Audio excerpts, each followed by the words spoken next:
గూడూరు నియోజకవర్గ ప్రజలు local non లోకల్కు తేడా చూపించారని టీడీపీ ఎమ్మెల్యే సునీల్ కుమార్ అన్నారు.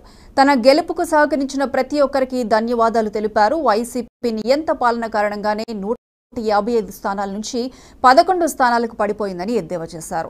ఎన్నికల్లో ఎస్సీ, ఎస్టీ, బీసీ, మైనార్టీలు టీడీపీకి సహకరించారని చెప్పారు. వైసీపీ హయాంలో నియోజకవర్గంలో జరిగిన అక్రమాలపై దృష్టి సారించి అవినీతిని బయటపెడతానని అన్నారు. గూడూరులో ఎవరైనా రౌడీయిజం చేస్తే చర్యలు తప్పవని ఆయన హెచ్చరించారు. ముఖ్యంగా ఈరోజు గూడూరు నియోజకవర్గంలోని ప్రతి ఒక్కరికి పేరు పేరున శిరస్సు వంచి పాదాభివందనం చేస్తున్నాను.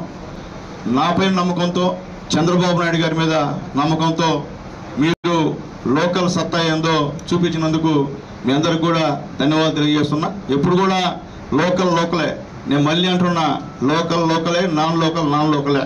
నాన్ లోకల్ని ఇక్కడి నుండి తరివేసినందుకు గూడూరు ప్రజానీకానికి మనస్ఫూర్తిగా ధన్యవాదాలు తెలియజేస్తున్నా. అంటే నోరు అది మనకి తెలిస్తే తెస్తుంది. నోరు అదుపులు పెట్టుకోవాలా. నోరు అదుపు లేకుండా ఇష్ట ప్రకారం మాట్లాడుతుంటే దేవుడు ఈరోజు చూపించాడు. కాబట్టి రాజకీయాలు అనేది ఎప్పుడు కూడా మంచి రాజకీయాలు మంచి వాతావరణంలో చేయాలి. మీలాగా భయపించి దౌర్జన్యాలు చేసి రాజకీయాలు చేస్తే ఆ పర్యవసానం ఇదే విధంగా ఉంటుందని చెప్పి నేను తెలియజేస్తున్నా. 151 స్థానాలు ఈరోజు 11 స్థానాలకి పడిపోయారంటే మీరు చేసినటువంటి నియంత పరిపాలనకి నిదర్శనం అని చెప్పి నేను తెలియజేస్తున్నా. కాబట్టి ఆ నియంతలాగా మీరు కూడా ప్రవర్తించాలంటే ఎక్కడ కూడా ప్రజలు మీ పైన తిరగబడే రోజు వచ్చిందని చెప్పి నేను తెలియజేస్తున్నా. అలా ఇప్పుడు చెప్తున్నాం, మళ్ళీ మేము కక్ష సాధింపు చర్యలకి మా పార్టీ దూరం, మేము కక్ష సాధింపు చర్యలు చేయం.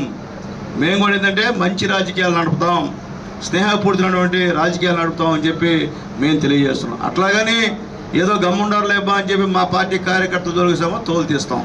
దాంట్లో రెండో మాట, ఏ రోజు కూడా గూడూరులో ఇన్ని సంవత్సరాలు నాకు తెలిసి ఈ విధమైన వాతావరణం ఈ వైఎస్ఆర్సీపీ నాయకులు గెలిచినందువల్ల వచ్చిందని చెప్పి నేను తెలియజేస్తున్నా. అలాంటి వాతావరణాన్ని మనందరం కూడా మొత్తం కట్టుదిట్టం చేసి శాంతియుత వాతావరణంలో గూడూరు నియోజకవర్గాన్ని అందరూ కూడా నాయకులు కార్యకర్తలు తీసుకుపోవాలని చెప్పి అందరూ కూడా రిక్వెస్ట్ చేస్తున్నాను చెప్పి. కాబట్టి ప్రజలకి ఎల్లవేళ అందుబాటులో ఉంటా. ఖచ్చితంగా నాకు సంబంధించినటువంటి ఏ పనైనా సరే